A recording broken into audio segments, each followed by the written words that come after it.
Hi, this is Hasain Alshakarti from TrueSec from Microsoft Ignite 2018 in Orlando. Today I received a couple of questions from attendees at Microsoft Ignite. They were wondering about the new update in mimikatz bypassing the Credential Guard. So I guess just want to give a couple of comments about that.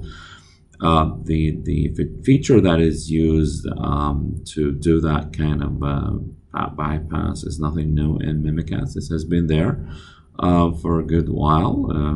There has been some issues apparently with it. It hasn't functioned properly. So the particular feature in use is that mimikatz is able to do an injection of a security support provider directly in memory, which this won't be injected in kernel land. This will actually not be part of the Credential Guard protection mechanism, or not breaching or not bypassing any of that. It's rather injecting itself and receiving the passwords in the pipeline as it happening in the machine during the logon. So just to show you that one, just make sure to download the most recent edition of the mimikatz, and then put it on any of your machines. I have, for this purpose, a machine where Credential Guard has been enabled, and just to make sure that we don't have that any log files from previous actions on this machine. I'm just listing there is no log file, no mimi log file in System32. Used mimikatz to perform the injection, the regular steps with granting the debug privileges, and then doing the miscellaneous module, and then the mem_ssp command, and then you should receive the command that this was injected. This, of course, requires admin privs on the machine you do it. So there are two circumstances that has to be taken in considerations. First, you need to have access to the machine so you can run your own code on it. So you need to bring in the mimikatz binary, of course, or anything that mimic that or simulate that or behave similarly. And then second, you need to execute those binaries as with admin privs, or with enough privs so the injection operation is possible.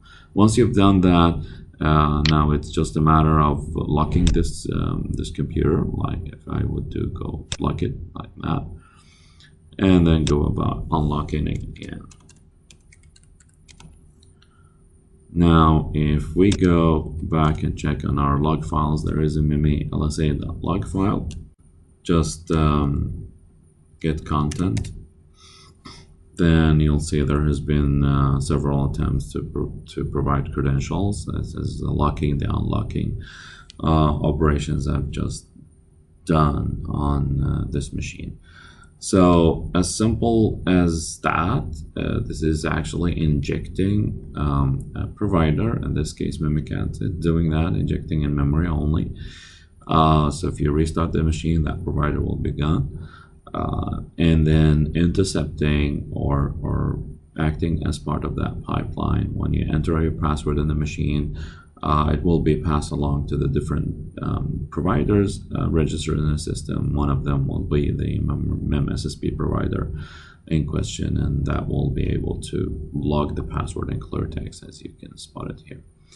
So nothing new under the sun. This is just another good demonstration by Mr. Benjamin Alfie about how important it is not only to protect against tampering with hashes or encrypted passwords when they are stored in the machine, which Credential Guard actually focus on and does today, and how important it is to also take care of the whole pipeline with requiring or setting up proper protection for those components.